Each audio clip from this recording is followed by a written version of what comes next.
우리 이제 28장입니다.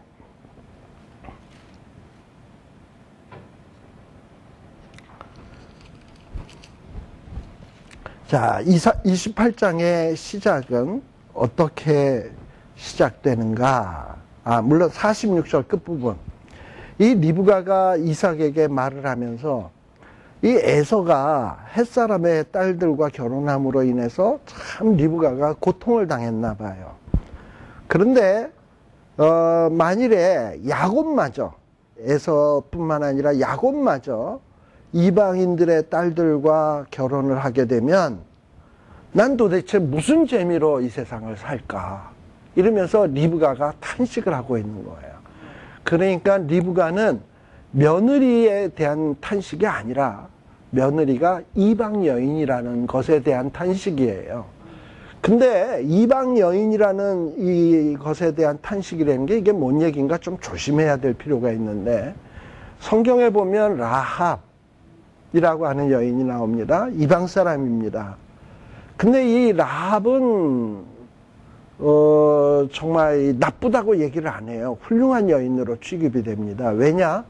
라합은 생물학적으로는 이방 여인인지 모르지만 하나님을 두려워하는, 이스라엘의 하나님을 두려워하고 하나님께 대한 신앙이 있는 여인이거든요. 그러니까 성경에서 이방 여인 할 때는 뭐냐면 생물학적으로도 이방 여인이지만 사고구조, 하나님도 안 섬기고 이방의 생활 방식대로 사는 것, 이걸 이방 여인이라고 얘기하는 거예요. 그러나 생물학적으로는 이방 여인이라 할지라도 사고나 생각이 하나님을 믿고 하나님이 원하시는 삶의 방식을 사는 사람은 이방 여인이 아닌 거야. 그건 하나님의 룻도 들어가죠. 룻도 나오미 앞에서 뭐라고 얘기합니까? 어머니의 하나님이 나의 하나님, 어머니의 백성이 나의 백성. 그니 룻의 머릿속의 생각은 이미 모함 여인이 아니에요. 룻은 하나님의 백성인 거예요. 그리고 하나님의 백성이라는 거는 제가 창세기에서도 얘기했지만 설사 이방 사람이라 할지라도 할례만 받으면, 즉 그 얘기는 어떤 믿음의 고백만 있으면 누구나에게 다 개방이 되어서 하나님의 백성이 될 수 있었거든요. 그러니 하나님의 백성이냐 이방 백성이냐 하는 것은 생물학적인 문제가 아니에요. 영적으로 하나님을 인정하느냐 안 하느냐, 하나님이 원하시는 삶을 사느냐 안 사느냐, 여기에 있는 것인데, 아마도 리브가가 이 에서의 와이프, 그러니까는 그 자기 며느리들에 대해서 싫어한 이유는 뭐냐? 생물학적으로 모함 여인이기 때문에 싫어한 게 아니고 그들의 삶이 리브가가 섬기는 하나님도 안 섬기고 하나님의 법도대로도 안 살고, 그러면서 뭐 좀 시어머니인 리브가가 뭐라고 얘기하면 어머님은 뭘 아신다고 자리 빠지세요 이러고서는 그냥 시어머니를 멸시하고 천대하고, 이러니까 상처를 입고 마음이 상했던 거예요. 그러다 보니까 야곱도 이렇게 이방 여인들과 이방인들의 사고방식으로 그냥 가득 찬 그런 여인들과 결혼을 해서 그렇게 살게 되면 어떡하나, 이래가지고 그 깊은 근심을 지금 누구와 의논하는 거냐? 이삭과 의논을 하고 있는 거예요. 그럴 바에야 이 야곱을 더 이상 이 집에다가 머물러 두게 하지 말고 보내자. 아마도 이삭은 이런 생각을 했을 거예요. 야곱이 이 에서의 축복을 가로챘으니까 에서가 섭섭은 하겠지만 에서가 설마 야곱을 죽이기까지야 하겠나?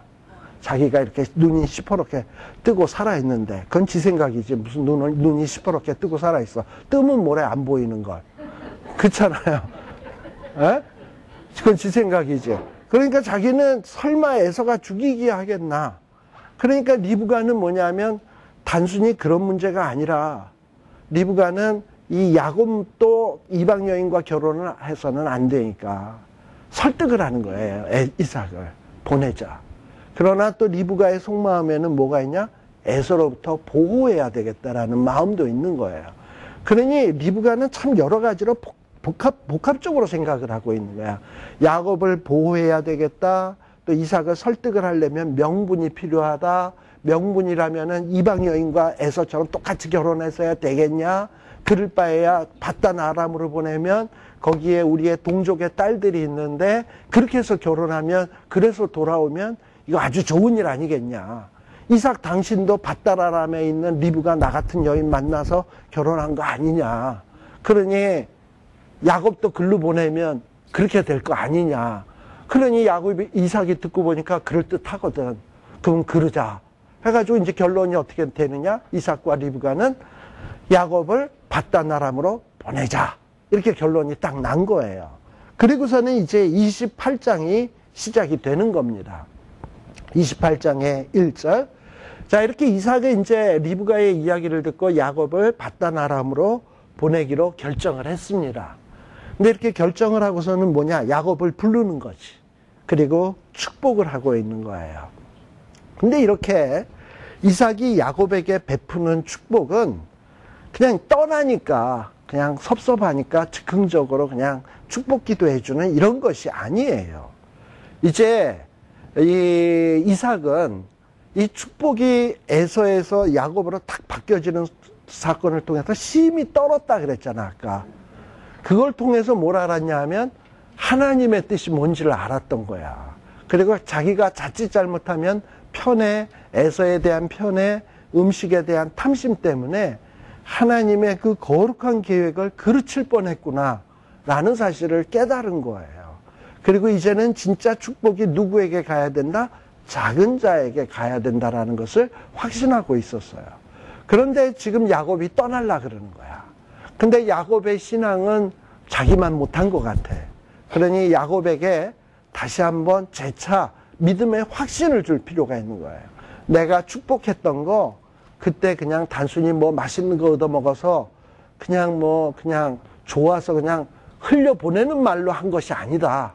이제 이 축복은 반드시 이루어지는 거다, 너에게. 그래가지고 떠나는 마당에 이제 하나님의 그 계획이 너를 통해서 이루어질 것이라는 것을 재확인시키기 위해서, 이 야곱에게 확신을 심어주기 위해서 지금 또 이렇게 이 야곱을 불러서 축복을 하고 있는 거예요. 여러분은 우리가 아브라함 사건에서도 보면 하나님이 아브라함을 여러 차례 걸쳐서 만나잖아. 근데 그 축복의 내용을 보면 비슷비슷한 내용이야. 땅 준다, 후손 준다, 뭐 이런 건데 상황에 따라서 뭐 하늘의 별처럼 많아진다 그랬다가 어떤 데는 땅의 티끌처럼 많아진다 그랬다가 어떤 데서는 동서남북 바라보라 그랬다가 어떤 데서는 종과 횡으로 다녀보라. 다 그냥 내용이 거기 고기인데 여기선 요렇게 얘기하고 여기선 요렇게 얘기하고 비슷한 얘기를 자꾸 반복하는 이유는 뭐냐? 하나님이 반드시 이루어질 것이라는 것을 믿어라. 내가 그래서 이렇게 자꾸 반복하는 거다. 라는 거예요. 그런데 지금 이삭도 이렇게 야곱에게 반복해서 하나님의 축복을 이야기하고 있습니다. 자, 그런데 이삭과 리브가가 얼마나 이 자기의 자식들이 이방인들과 결혼하는 것을 아주 정말 알레르기 증상을 느낄 정도로 싫어했는가 하는 것을 알 수 있는 것이 축복이 딱 끝난 다음에 뭔 얘기를 합니까? 부탁을 하고 있어요. 부탁을 하면서 뭐라고 얘기하냐? 너는 가나안 사람의 딸들 중에서 아내를 취하지 말아라. 가나안 사람의 딸들 중에서 아내를 취하지 말고 누구를 취해라? 바단 아람에 가서 우리 친척 중에 이 친척 라반의 딸 중에서 아내를 취해라 라고 이야기를 하고 있습니다. 근데 여기에서 말고 가나안 땅의 여자 중에서 취하지 말고 할 때 이 말고라는 말이 히브리어에서는 이 부정어로 쓸 때 로라는 말이 있고 아리라는 말이 있는데요. 근데 여기서는 어떤 말을 쓰냐? 그 신적인 금지. 우리 예를 들면은 십계명 아시죠? 십계명에 보면은 제 6계명 뭐죠? 살인하지 말라. 그 다음에 7계명 간음하지 말라. 8계명 도적질하지 말라. 9계명 내 이웃을 해하려고 거짓 증거하지 말라. 10계명 탐내지 말라. 그때 그 말라라고 하는 그런 뜻이야. 그러니까 너 가나안 여인과 결혼하지 말라. 마치 하나님이 십계명에서 하지 말라고 하는 식으로 신적인 명령으로 지금 권고하고 있는 거예요. 그래서 단순히 인간들이 너 이거 하지 마 이 정도가 아니라 그만큼 이렇게 이삭과 리브가는 이방 여인과 결혼의 문제에 대해서 굉장히 심각하게 생각하고 있었습니다. 자, 요거를 여러분들이 잘 기억을 해 놓으셔야 돼요. 우리가 조금 앞당겨서 한번 얘기를 한다면 창세기 여러분들 30 몇 장이냐? 36장인가? 38장 한번 봅시다. 거기도 보면 여러분들 그 야곱에게는 12아들이 있죠? 12아들 중에서 가장 뛰어난 인물이 누굽니까? 요셉? 유다? 제가 지금 물어보고 싶은 게 뭐냐면 요셉이냐 유다냐 라는 거예요. 야곱이 진짜 사랑한 자식은 누구였죠? 요셉이에요.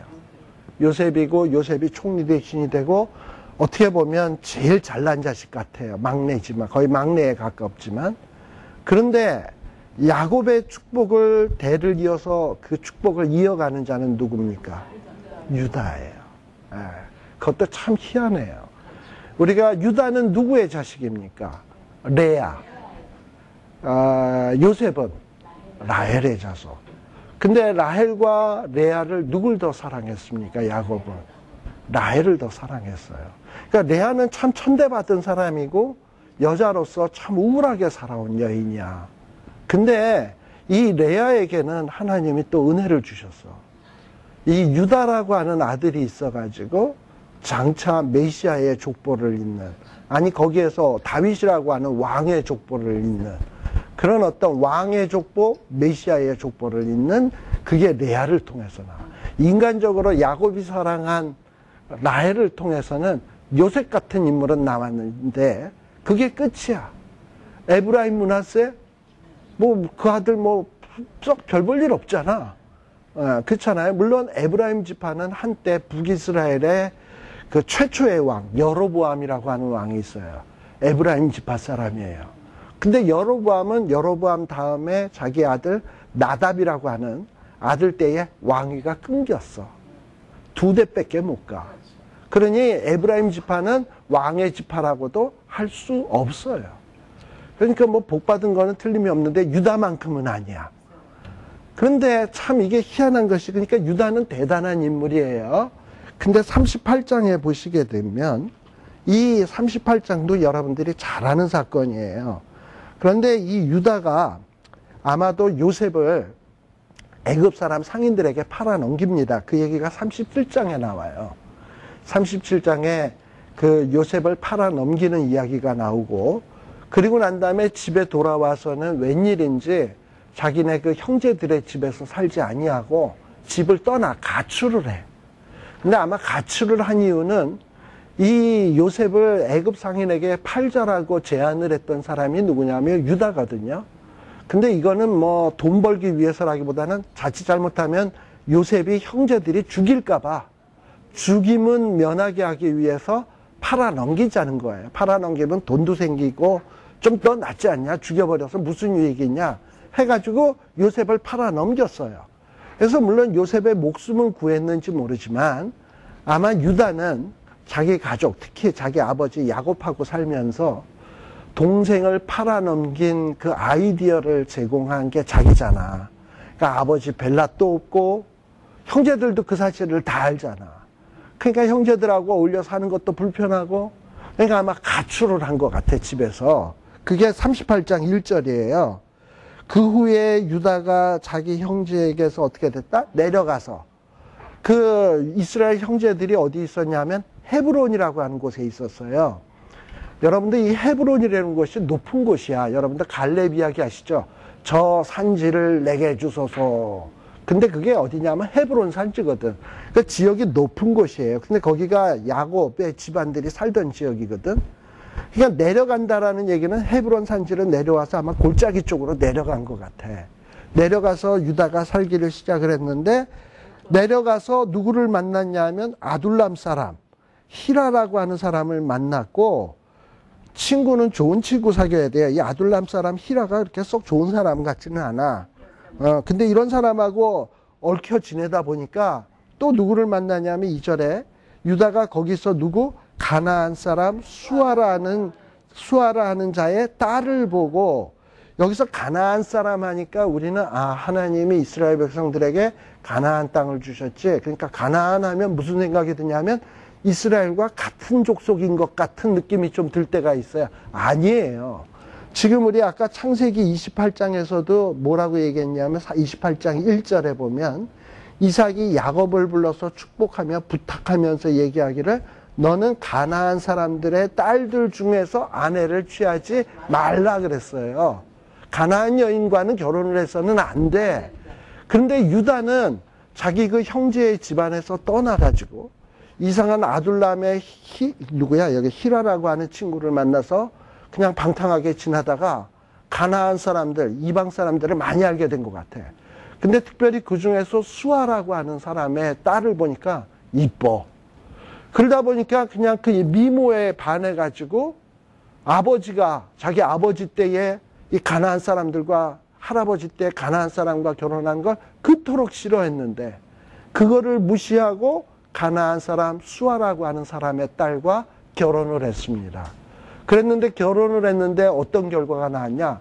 수아라고 하는 여인이 자식을 낳았는데 첫째는 엘이라고 하는 아들을 낳았고 그 다음에는 또 누구라고 하는 아들을 낳았어?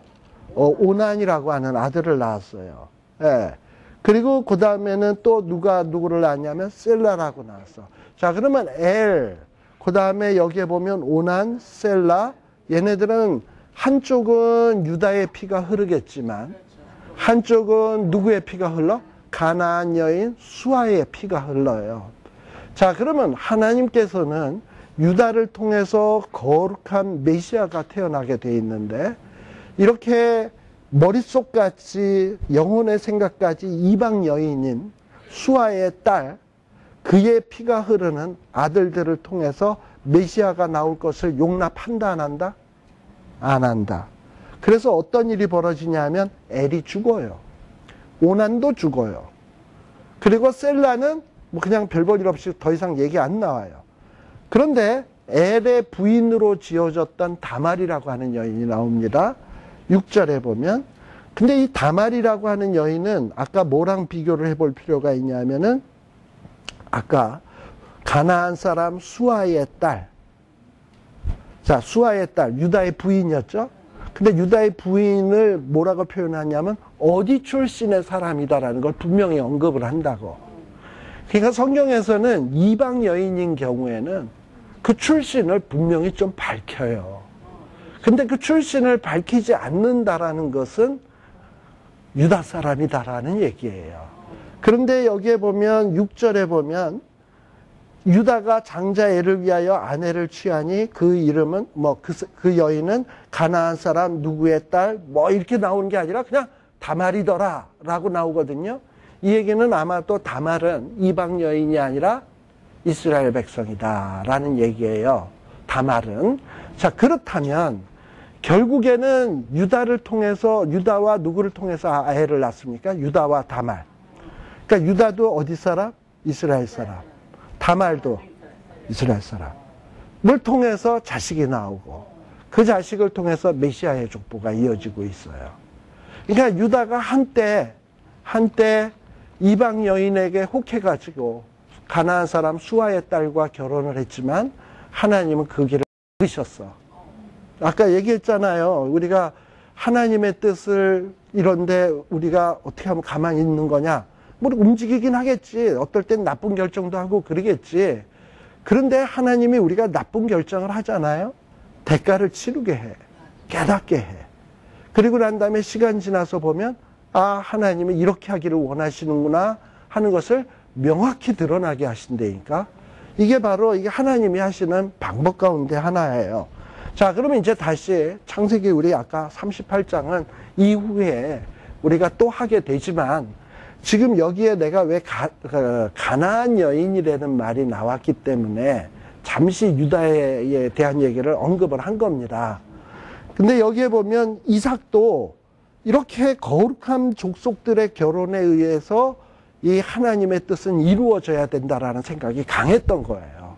그래서 야곱이 떠나기에 앞서서 야곱을 축복하면서, 그리고서 축복이 끝나자마자 신신당부하면서 부탁하면서 너 가나안 사람들의 딸들하고 결혼하지 마라. 너는 일어나 밧단 아람으로 가서 우리 동족하고 해야 된다.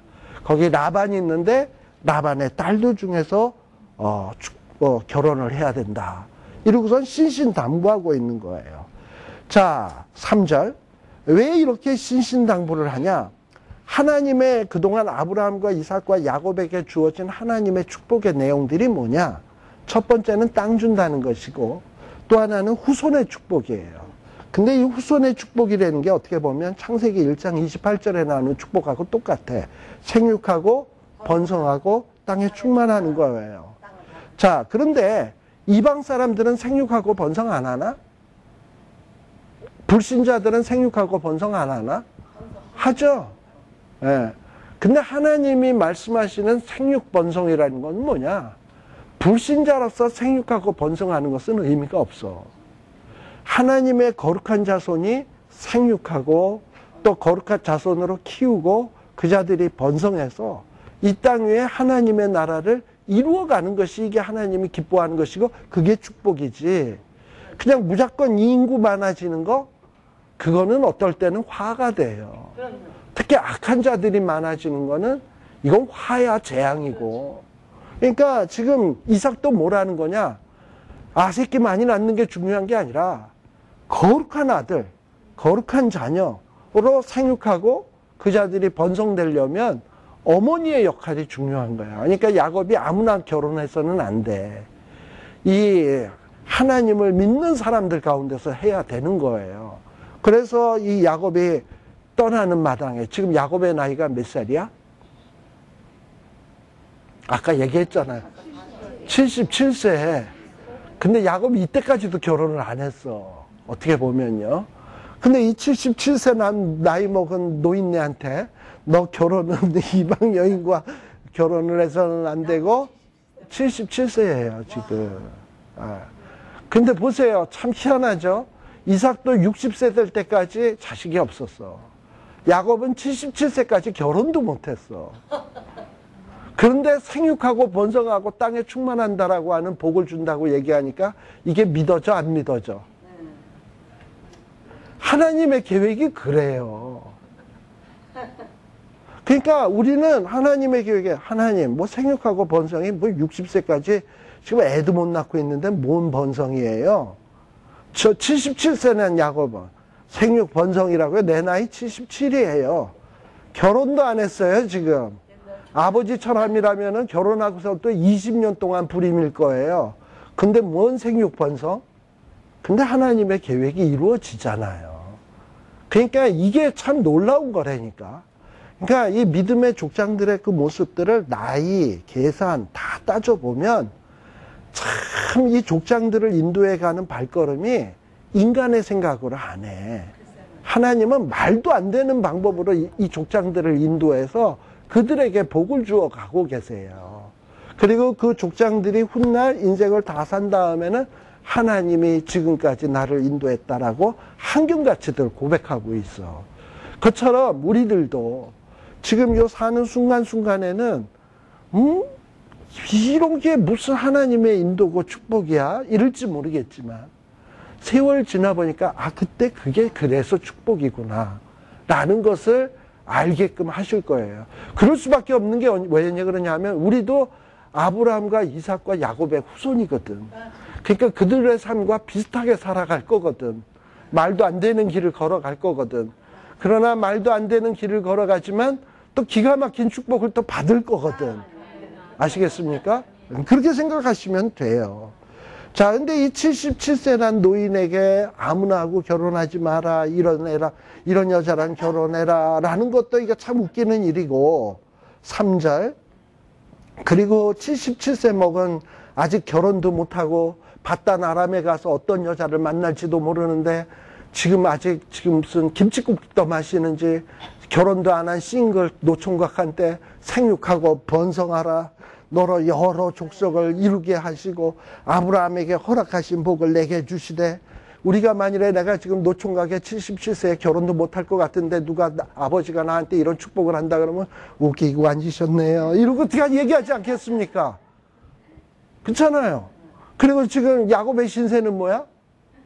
도망자잖아. 무슨 유학을 가는 것도 아니고 뭐 비즈니스를 위해서 뭐 지금 어디에 좋은 데 가는 것도 아니고 지금 언제 어떻게 될지 모르는 이런 도망자의 신세인데, 이런 자에게 이렇게 축복을 한다 그러면 이게 믿어져?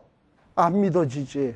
아마 야곱도 안 믿어졌을 거예요. 그러나 하나님이 아버지가 축복하니까 그냥 했겠지. 그리고 그 기도를 들으면서 뭔 말인지, 아유, 뭐 이해도 안 됐겠지.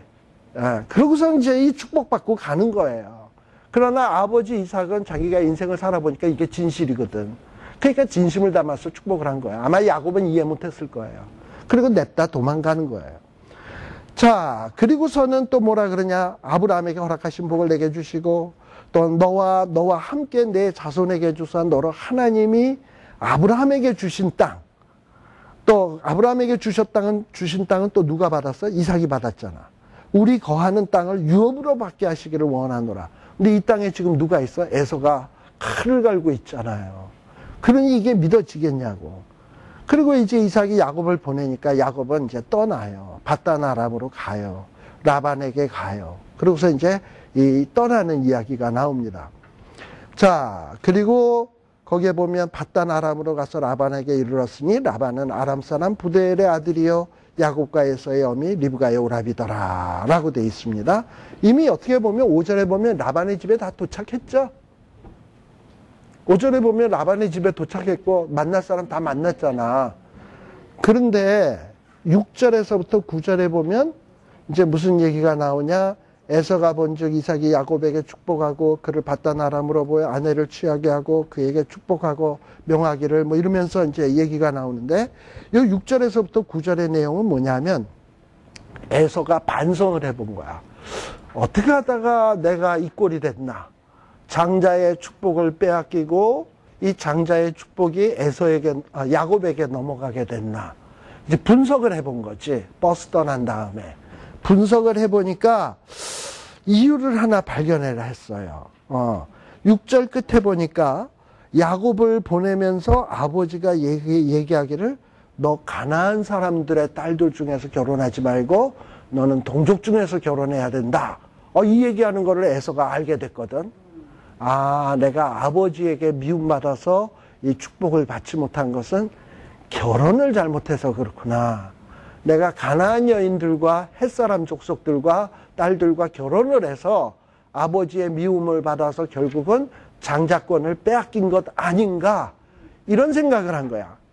지가 잘못한 건 생각은 안 해. 뭐 파충 한 그릇에 하나님의 축복을 경홀히 여긴 거, 물론 이제 이방 여인과 결혼한 것도 잘못이지만, 근데 그거 하나만 생각을 하고서 이제 어떤 아이디어를 떠났냐?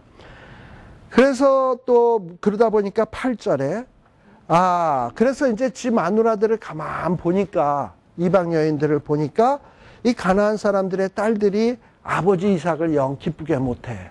왜냐? 자기의 와이프들이 신앙도 개판이고 하나님에 대한 두려움도 없고 하나님을 믿지도 않고, 이러니 이삭이 좋아할 리가 있나? 리브가가 좋아할 리가 있나?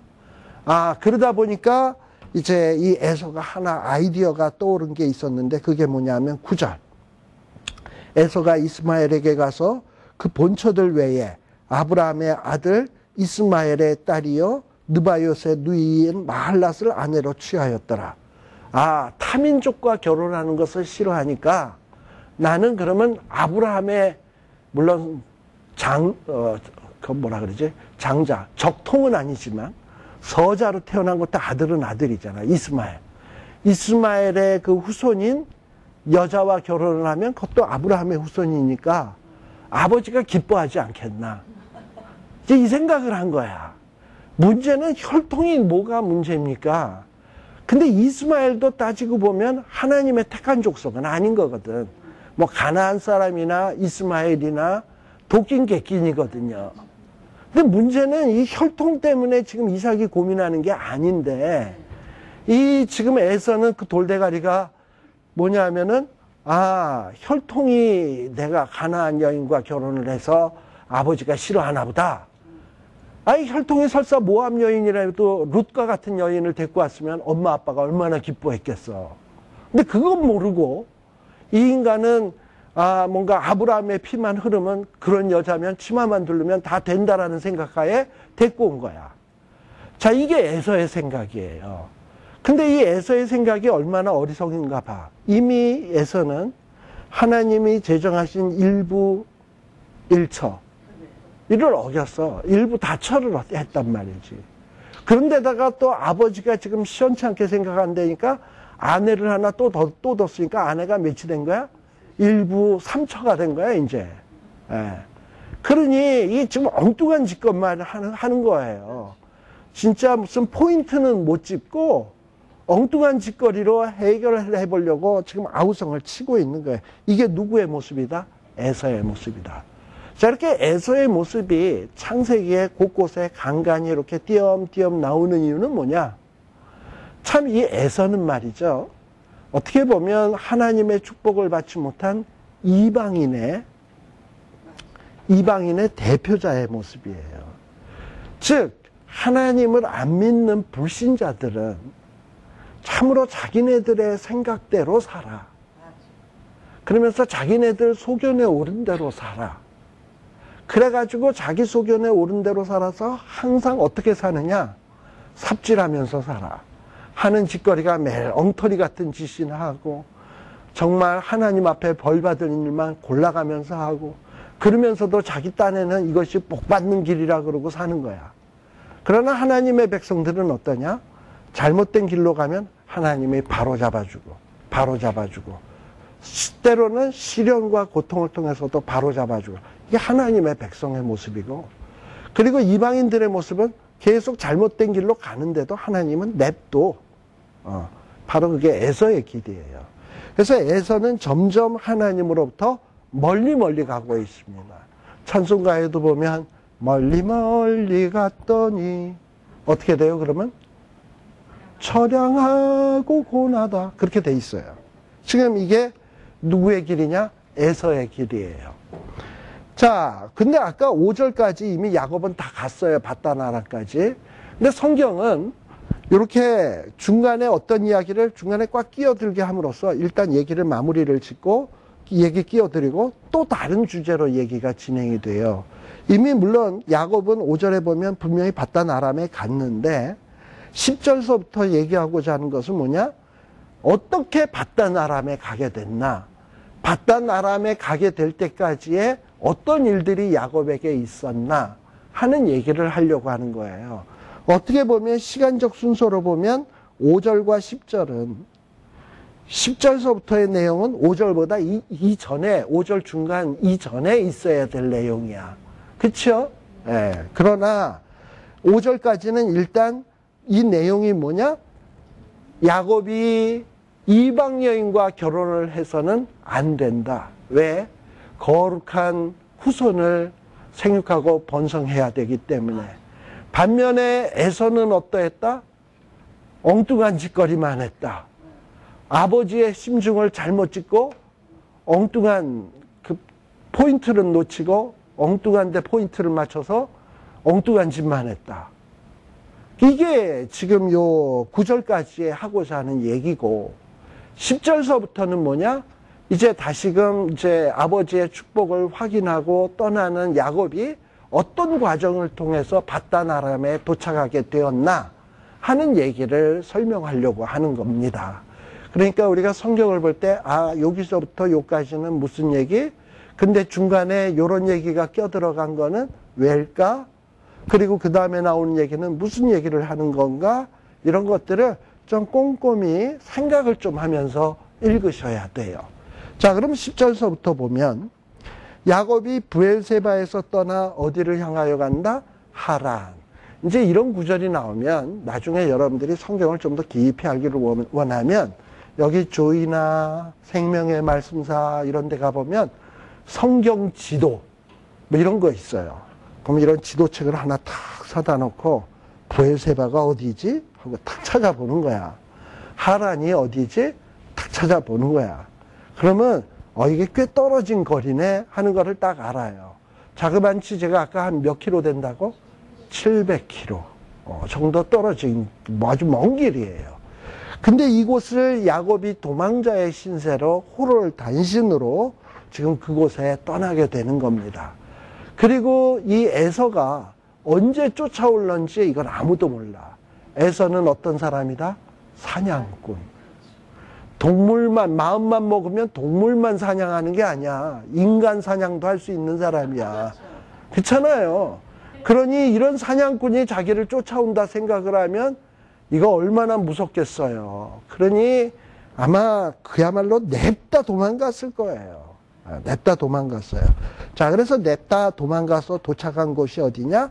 한 곳, 11절에 나오는 한 곳입니다. 근데 한 곳에 이르러서 이제 어떻게 됐냐? 해가 졌어. 지금은 우리는 길거리를 다녀도 가로등이 있고 곳곳에 그 건물에서 나오는 빛이 있어서 대충 또 다 보이는데 이 당시에는 해가 떨어지고 나면 더 이상 무슨 여행을 한다거나 진행해 간다라는 거는 무리예요. 그런데 거기에 보면 유숙이라고 하는 단어도 나옵니다. 유숙을 가장 잘 이해할 수 있는 것은 우리는 너무나 여기서 이 LA 지역에서 너무나 잘 봐서 잘 알 수 있어요. 간혹 여러분들이 길거리 지나다 보면은 그 담요 같은 거 덮고 땅바닥에서 이렇게 덮고 신문지 얼굴에 덮어쓰고 이렇게 있는 거 있죠. 유숙. 그게 유숙이야. 홈리스가 이불 추우니까 담요 뒤집어 쓰고 아무 데서나 누워 계시는 거. 이게 유숙이야, 유숙. 그러니까 지금 야곱도 뭐냐면 냅다 도망가다가 한 곳에 이르러서 뭐 지붕이 있는 것도 아니고 대충 나무 그늘 밑에서 그냥 이렇게 해서 그냥 옷 그냥 확 뒤집어 쓰고 누워서 자는 거예요. 한도를 취하여 베개하고 누워 있는 곳입니다. 바로 근데 이곳이 어디냐 하면은 여러분들 그 교재에도 보시게 되면 몇 절이더라 이게.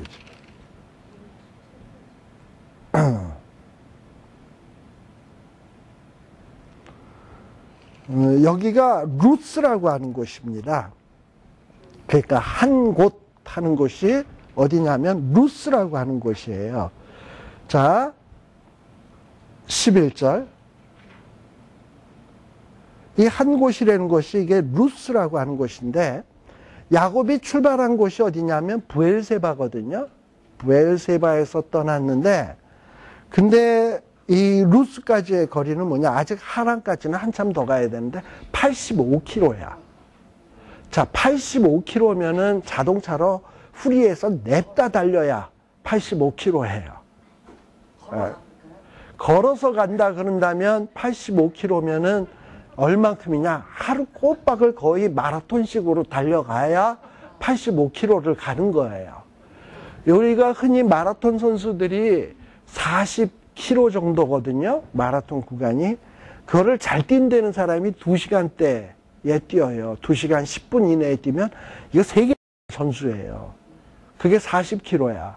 그럼 80km를 그 마라톤 선수가 뛰려면 최소한 4시간을 뛰어야 돼. 근데요, 마라톤 그 40km를 웬만큼 한국 사람들도 뛰는 사람들, 여기서 무슨 뭐 마라톤 동호회 하는 사람들, 이 사람들 맨날 운동한 사람들도 몇 시간대에 들어오냐? 5시간. 이 정도로 해서 완주만 해도 이거 잘하는 거예요. 5시간에만 들어와도. 그러면 5시간에 40km를 갔다 그런다면 80km면 10시간은 꼬박 걸었어야 되는 거예요. 거의 마라톤 수준으로 뛰었다는 거예요. 자, 그러면 야곱은 평소에 나가서 운동했다 안 했다? 에서는 날마다 사냥꾼처럼 뛰어다녔다. 그러나 야곱은 맨날 집에만 있었다. 이런 자가 80km를 어느 날 도망치기 위해서 뛰었다? 이건 뭐 얼마나 힘들었을지 감이 오시죠? 이러고 뛴 거예요. 85km를 뛴 거예요. 그러니 어디 그 나무 그늘 밑에서 유숙하는 거 얼마나 고나게 골아떨어진 거지. 그래서 자기의 겉옷을 둘러싸고 밤을 지새게 된 겁니다. 참 이걸 보면 참 아이러니한 것이 뭐냐 하면 에서는 지금 어디 있어요? 집에 누구랑? 이삭과 리브가와 함께 평안하게 지내고 있어요. 야곱은 홈리스가 됐어요. 그리고 지금 길거리에서 이슬 맞으면서 잠을 자요. 축복은 누가 받았대요? 야곱이 받았대요. 축복받은 야곱은 홈리스로 지내고 있고, 축복은커녕 축복에서 너는 떠나게 된다. 기름짐에서 떠나고 모든 복에서 떠난다라고 오히려 저주를 받은 이 인간은 지금 집안에서 평안하게 자빠져 자고 계시고, 그리고 야곱은 축복받았다고 하는 야곱은 이슬 맞으면서 추위 속에 덜덜덜 떨면서 자고 있어요. 길거리에서. 참 이게 말이 안 되는 거 아닙니까? 축복받은 자가 잘 편안하게 있어야 되고 축복 안 받은 자가 이래야 되는 거 아닙니까? 이게 아이러니라는 거예요. 세상의 불신자는 축복과는 거리가 먼 사람들입니다. 그러나 이 불신자들이 어떨 땐 우리보다 더 잘 먹고 잘 입고 편안하게 사는 것 같아요. 그러나 우리가 명확히 알아야 될 것은 뭐냐면 그들의 평안함, 그들의 안일함은 잠시예요. 들의 풀과 같이 시들어 떨어질 거예요. 그러나 우리의 지금 곤고함, 슬픔, 외로움, 분명히 우리는 축복을 약속을 받은 자예요. 우리의 고난은 잠시일 것이고 이제 점차 영원한 행복이 우리에게는 주어질 거예요. 그러니까 이런 게 하나님의 계획이에요. 근데 하나님의 계획이 당장 현상에서 보면 이 말이 안 되는 것 같아요. 축복을 안 받은 자는 잘 사는데 축복 받은 자는 지금 고통을 당하는데 이게 어떻게 말이 됩니까? 무슨 하나님의 축복이 무슨 축복입니까? 이러고 얘기할지 모르지만 하나님은 빙그레 웃으시면서 뭐라고 얘기하시냐? 시간 지나 봐봐. 아시겠습니까? 그렇다면 우리는 어떻게 살아야 맞느냐? 맞아요. 지금 내가 이해는 안 되는데 좀 기다려 보겠습니다. 하나님의 뜻이 어떻게 이루어지나 지켜보겠습니다. 그러면 나중에는 어떻게 되느냐? 맞아요 하면서 내 면류관 벗어서 주 앞에 찬송 드리고 경배 드릴 때가 온다니까. 그때 그 오묘하신 하나님의 뜻을 몰랐던 나를 용서하소서, 하나님은 이렇게 좋으신 분이시네요 하고 고백할 날이 오게 되는 거예요. 이게 하나님의 계획이고 하나님의 섭리고 하나님의 역사를 인도해가는 모습인 겁니다. 그래서 우리가 이런 것을 딱 믿게 된다면 어떤 두려움이 온다 할지라도 우리는 결코 두려움이 없고 하나님의 계획 앞에 좀 진득하는 이런 자세를 가질 수 있으리라고 보여집니다. 이 하란에 가서 이 사닥다리 오르락내리락하고 하나님이 야곱을 축복하는 장면, 이 내용은 참 중요한 내용이거든요. 그래서 이 부분은 다음 시간에 우리 이제 하기로 하고, 오늘 시간이 다 되었으니까 여기서 마치도록 하겠습니다. 기도하겠습니다. 하나님 아버지 감사합니다. 참 어떻게 보면 이삭의 일상의 삶, 야곱의 일상의 삶, 오늘날 우리에게도 얼마든지 일어날 수 있는 평범한 일상의 삶들인데, 하나님은 그런 일상의 삶들을 한 시간 한 토막 한 토막씩 연결해 가시면서 하나님의 거룩하신 계획을 이루어가는 모습들을 보게 됩니다. 하나님, 이런 모습들을 결코 우리가 간과하지 말게 하여 주시옵소서. 정말 하나님께서 나의 일생의 순간순간을 지켜보고 계시며 그것을 붙드시고 그것을 정말 모든 일을 합력시켜서 선한 일로 이끌어 가시는 좋으신 하나님이심을 우리가 분명히 확신하게 하여 주시고, 주님의 때를 기다리며 주님의 계획 앞에 나를 굴복시키며 주님 앞에 모든 것을 내어 맡기는 이런 믿음의 사람들이 되게 하여 주시옵소서. 예수님 이름으로 기도드리옵나이다. 아멘. 마치겠습니다. 수고하셨습니다.